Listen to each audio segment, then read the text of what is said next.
Yo, what's going on, YouTube friends and fam? Hope everybody's doing great. You already know what time it is. Another edition of the Kenny and Manny Show. I gotta say it one more time, the Kenny and Manny Show.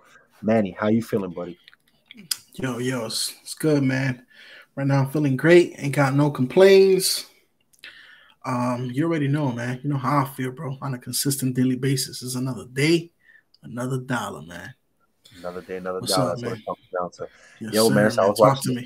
I was watching this Fresh and Fit clip with why would a woman reject you? And I had to send you that video. Did you get an opportunity to see that shit? I got it here locked and loaded, bro. I got it locked and loaded here, ready to play. I want to see what you got. I already see the title. It does say here the reason why a woman will reject you. You know, and it's like screaming. So, yeah, man, I'm ready to play this bitch. You know what I'm saying? So, what's up? You ready? You got to play that, man. Let's do it. Let's go. All right, man. Let's go for it. Right. Let's get right into it, man. Let's go. And let me know how the audio is. Yeah, let's go. So, ladies, in your humble opinion, can you explain why girls put guys in friend zone? In your own opinion, and we'll start right here. My humble opinion, why girls put men into friend zone. So let's say you meet a guy, right? And for whatever reason you put him in friend zone. Do you know why you do it or why girls do it? Well, I can speak for myself. Bad hygiene. I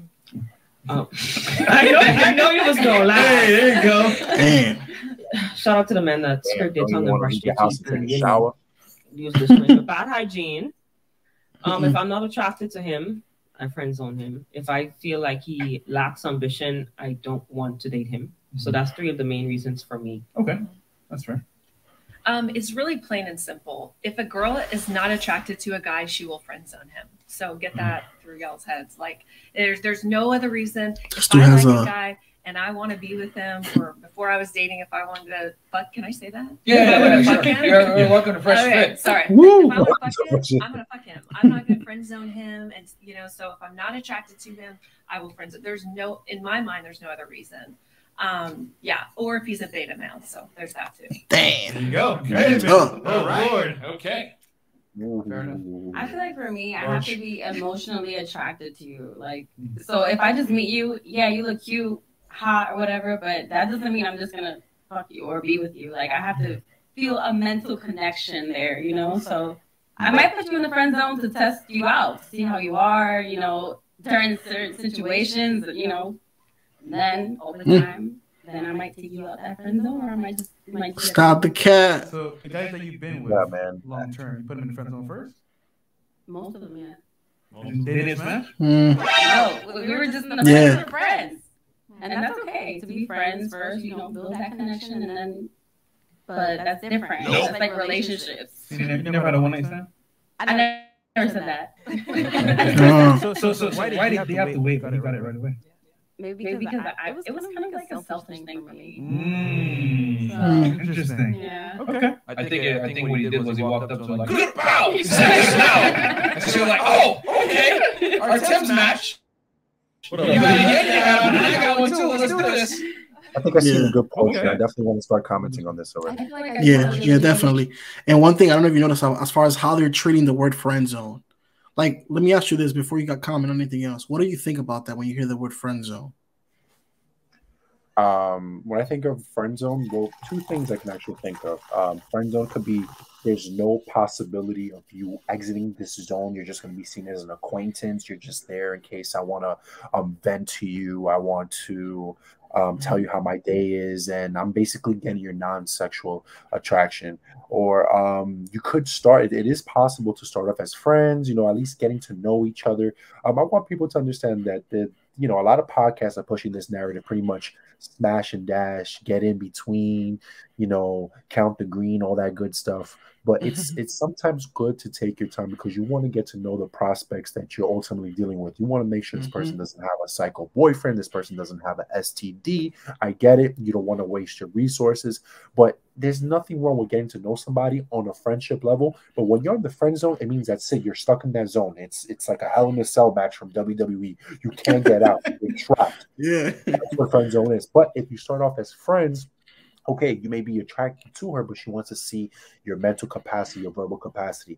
Being physically attractive is not enough nowadays because there's a lot of dudes, they're attractive, they look good, but they have possessive tendencies, they're weird, and you know, they come off as perverts. So put yourself in the girl's shoes. Of course, I mean, that's one thing about the Fresh and Fit podcast. I kind of see them as biased to a certain degree towards men. I get it, you know, it's for men and stuff like that. Think about it. If you had a daughter or a sister, would you want her to say, yo, fuck it, don't waste his time, don't waste his resources. If he looks good, just give him the pussy. We have to think logically. Course, right? You get what I'm saying? I wouldn't want none of my homegirls, none of my sisters, cousins, or whatever to just give up the pom pom unless the guy, he meets all the criteria. I'm not saying he got to put a ring on it, but you know, he's not socially awkward. He is masculine. He's a gentleman, and he's not forcing himself upon. You know, Fresh and Fit, they give great content. However, to a certain degree, they use manipulation tactics to get the woman in bed. And that's something that you do not want. Exactly. No, definitely, man. Definitely. And I know I think we touched on it before in one of the videos where, like, you know, he's like, okay, fine. He goes to another room and he has to call. I think we referenced it a couple times, actually, when I think it was the redheaded girl. I think that was the one girl that actually gave him a run for his money, and he was just reluctant to accept that she had a good point, right? So yeah, they do that. They can do that sometimes. Sometimes, I mean, they hit it right on the head, but sometimes they do have, you know, advice that it is biased. And again, I get it. This is a 4-man podcast or show, right? The same way that The View is primarily female, so I get it, right? It's going to be biased like that. So I'm totally cool with them. You know, that's the information they want to give. All I would say is to the viewers, take the information with a grain of salt, right? As you should take every single information. Don't believe what you see on the internet, right? So you see me and Kenny here. Just don't, you know, take what we say as Bible, right? Make sure that you're doing your own research, your due diligence, you're taking your time, you need to filter. No disrespect to any of the viewers that view the Fresh and Fit. You know, a lot of the dudes that view them is because they're looking for hope, right? They're looking for hope. They're looking for ways to, damn, you know, my dating life is mediocre. What can I do to improve that?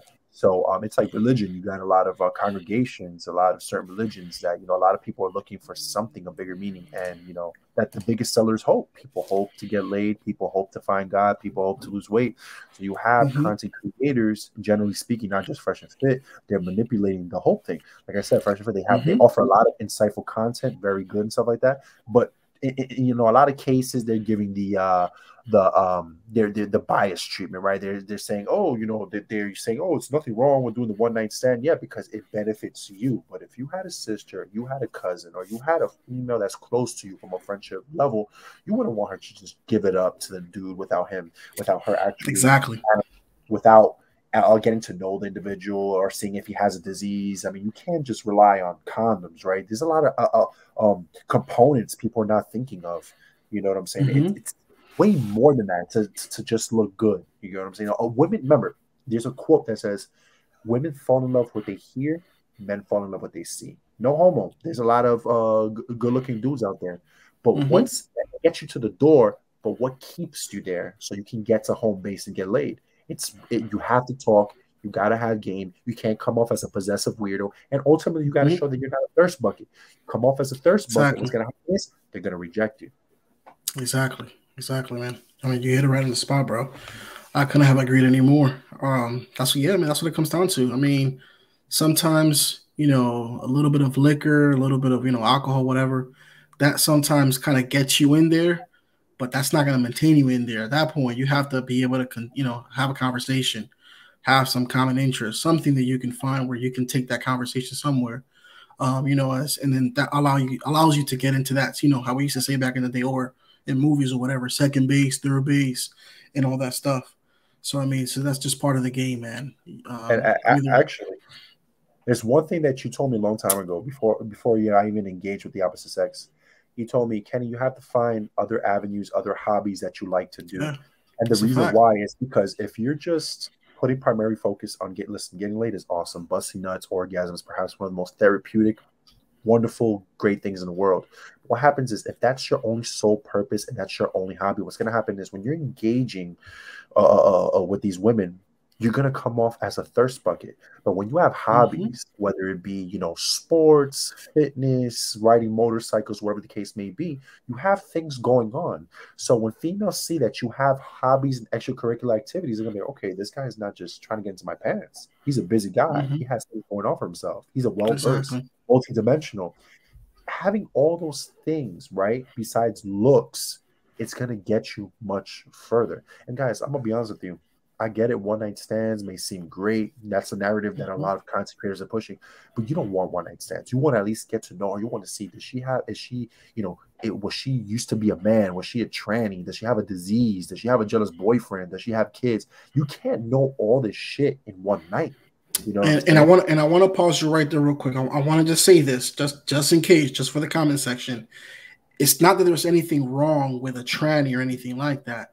It's just a simple fact that, unfortunately, there are some people that they portray one thing, and some people are not with that, right? Right. And it's just a matter of preference. We understand that what you prefer. Exactly. A transgender does, if a man transitions to a woman and they now identify as a woman, that's perfectly fine. Respect that. You have to respect that. It needs to be disclosed, right? Because some people just don't like it. They might be closed-minded, call it whatever you like. But that's what Ken is referring to. We've had this conversation before, so I just wanted to throw that out there. But again, bro, my bad. Proceed. No, great. It's great that you cut me off, just in case there's any miscommunications. I don't want people to misconstrue that coming at any type of communities. No, it's just that, you know, let's say you have a certain expectation, you have a certain criteria that you're meeting, and it's not being fulfilled. It's hard to fulfill all these criterias in one day. You know, I would honestly prefer, you know, go on a few dates with a girl so you can see what she's really about. If it's just hook up that you're into, cool. You still want to go on a couple dates. You don't want to just off rip one night stand. You want to have several conversations, get to know this person. This is why, to a certain degree, I'm against pulling girls from the nightclub, this and that. But back to the video, even though it correlates, the girls were saying, you know, if I'm attracted, if he's a beta male, stuff like that. I agree. You know what I'm saying? If you have beta male tendencies, what she means by beta male tendencies, how I interpret it, is all you have to look forward to is pleasing her and just wanting to seek her validation. If you have things going on in your life, whether it be work, school, extracurricular activities, gym, hobbies, passions, what's going to happen is you're going to subconsciously not be a thirst bucket. And you're going to come off as a person that, yo, I got a lot of shit going on. Are you going to be an addition, an asset, or a liability to my life? You're naturally, your body's going to give off that aura. But if you don't have any extracurricular activities, nothing at all, and your sole purpose is just to game and get laid, you're going to come off naturally as a thirst bucket. I'm speaking from personal experience. Yes, sir. Yes, sir. And girls are they're gonna sniff right through that. They're gonna sniff right through that, especially in today's era, right? With all the social media platforms, these girls are, I mean, young women, everything. I mean, they're smart, man. I mean, and not saying that they're not, you know, they never were. It's just that they're so exposed to so many things nowadays that it makes it much easier for them to be able to vet which guys they want to, you know, date and stuff like that. And again, I hate to say this, they're hardwiring. It's biology. They're supposed to find the most ideal candidate to receive their genes so they can prolong the generations and continue to procreate. Women have to be selective. That's what a lot of men don't understand. And here's the thing. And here's the thing, bro. This has been going on since the beginning of time. It's just kind of now we're understanding. Like, haven't you noticed this? Let me ask you a question. Is it offensive to ask a girl how much she weighs?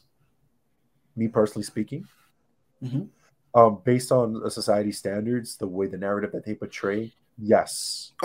Now, what about you? Like, I guess, you know, I was socially conditioned. I was programmed to not ask a girl's weight. So for me, I'm going to find it rude. I guess that's the way that I was brought up. But maybe certain cultures and certain parts of the hemisphere, different hemispheres, they see it differently. But me personally, everybody does. Everybody, they're aligned with what you just said. But I don't know about you, but I have in the past. I've been asked in throwback, you know, in MySpace in other dating apps before in my past, girl off the rip have asked me, how tall are you? So here's the thing. So today I was asking my fiance, do you think is offensive for a guy to ask a girl her weight? She said, of course. And then I said, okay, so let me ask you another question, and don't answer right away. Think about this for a second.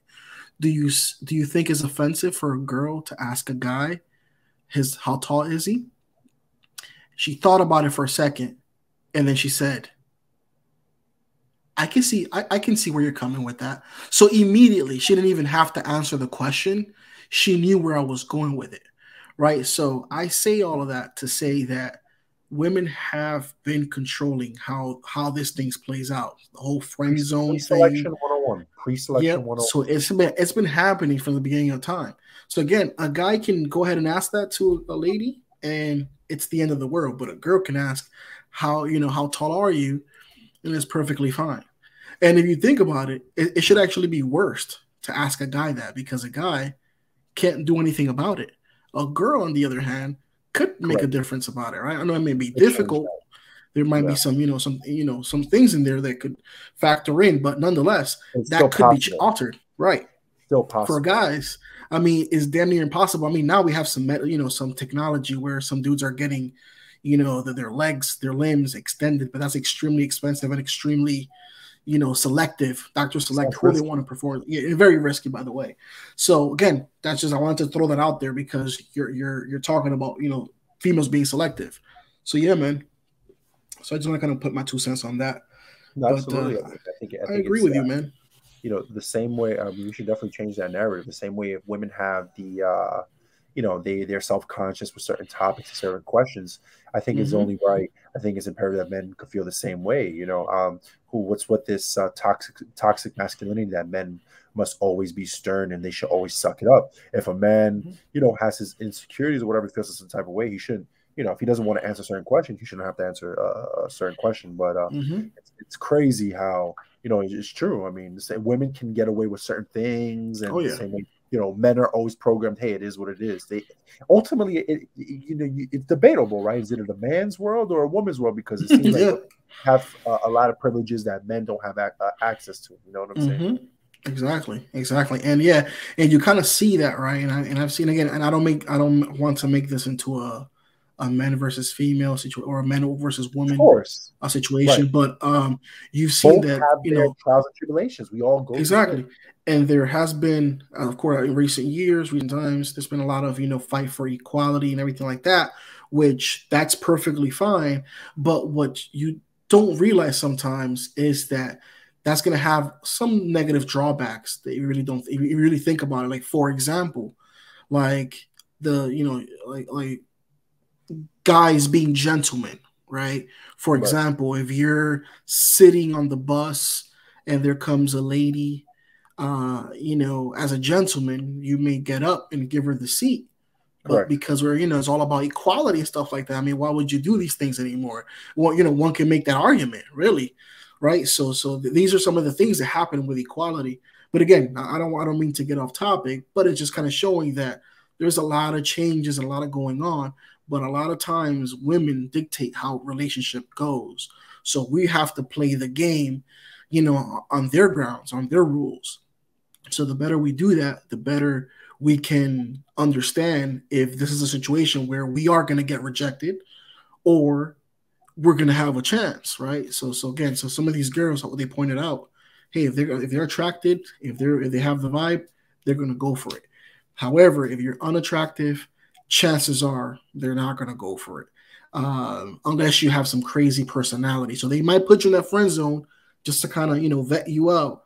But please understand that, guys. And that's just how it goes, man. I mean, that's and here's the thing. I want a lot of the viewers to understand. Just because you're not a certain physical composition, not a certain height, that does not mean you cannot excel getting multiple options. That's one. Two, you got rejection is a part of life. It's not just dating, okay? Yep. I don't want to make this into a life coaching session, but a lot of you guys need to really hear this. Rejection is a part of life, whether it's applying for jobs, whether it's I just went through it. Exactly. regardless, rejection is a part of life and you must embrace it. In fact, I look forward to rejection. You know why? Because the more you get rejected, the better you become. Your body adapts. Your body, the animalistic instinct comes out and knows, okay, this is not working. What do we have to do in order for us to get our common goal? It's survival of the fittest. So if you are scared of rejection, too bad. You know, well, I'll tell you one thing. You're going to miss 100% of the shots you can't take. Listen, I'll tell you what, guys. Control the Wayne Gretzky. Beautiful. Control the tangibles. What are the tangibles? You can't control your height. You can't control your race, but you can control your hygiene, your haircut. You know what I'm saying? Your grooming, how you dress, your income, your social skills. You can control all those things. And once you have all those things elevated, the height is not going to, at the end of the day, excuse my vulgarity, when you and the female are laying down, having intimacy, you're the same size. It don't matter.